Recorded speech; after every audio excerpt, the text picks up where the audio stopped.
आणि यानंतर बातमी मोशीतल्या दुर्घटनेसंदर्भातली आहे। पिंपरीच्या मोशीमध्ये घडलेल्या दुर्घटनेला 50 तासांपेक्षा अधिक वेळ उलटून गेलाय। अजूनही इथे बचावकार्य सुरू आहे। मात्र इमारतीचा ढाचा कधीही ढासळू शकतो अशी परिस्थिती निर्माण झालेली असताना सुद्धा जवानांनी खबरदारी घेत शोधकार्य सुरू ठेवलंय। अजूनही 8 कामगार या सगळ्या ढिगाऱ्याखाली अडकल्याची शक्यता आहे। दुर्घटनेनंतर ढिगाऱ्याखाली 23 जण अडकून पडलेले, त्यापैकी 14 जणांना बाहेर काढलं गेलंय। मात्र संथ गतीनं मदतकार्य सुरू असल्याचा आरोप नातेवाईकांनी केलाय।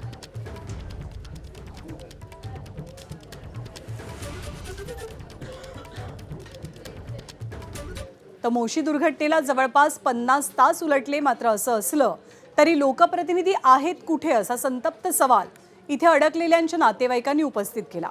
शरद पवारांच्या राष्ट्रवादीचे स्थानिक खासदार अमोल कोल्हे एकदा सुद्धा दुर्घटनास्थळी फिरकलेले नाहीत। त्यानंतर आता अमोल कोल्हेंची प्रतिक्रिया समोर आली आहे। पालिकेचे जे शहर अभियंता आहेत, जे पर्यावरण विभाग बघतात, यांची नैतिक जबाबदारी निश्चित ही होणं गरजेचं आहे। सदोष मनुष्यवधाचा गुन्हा सदर अधिकाऱ्यांवर हा व्हायलाच हवा, कारण या कचरा प्रकल्पासंदर्भात एमपीसीबीने वारंवार सूचना देऊन सुद्धा पालिकेनं नेमकी काय कारवाई केली हा मुद्दा या निमित्ताने येतो। तर पिंपरी चिंचवडच्या मोशी इमारत दुर्घटनेची पहिल्या दिवशी पाहणी करून गायब झालेले महापौर रवी लांडगे आज पुन्हा दुर्घटनास्थळी पाहायला मिळाले। लोकप्रतिनिधी कुठे आहेत असा प्रश्न संतप्त नातेवाईकांनी उपस्थित केला होता। त्यावर आपण काल आषाढी वारीत होतो, त्यामुळे इथे येऊ शकलो नाही असं उत्तर त्यांनी दिलं। पण आता शोधकार्याचा वेग वाढवण्यासाठी मशिनरी वाढवण्याच्या सूचना दिल्याचं महापौरांनी म्हटलंय।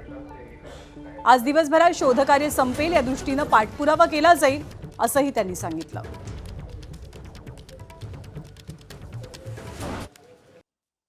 खरं तर अत्यंत दुर्दैवी घटना ही, खूप वेदनादायी घटना आहे। परंतु आता सुदैवाने पाऊस नाही आहे।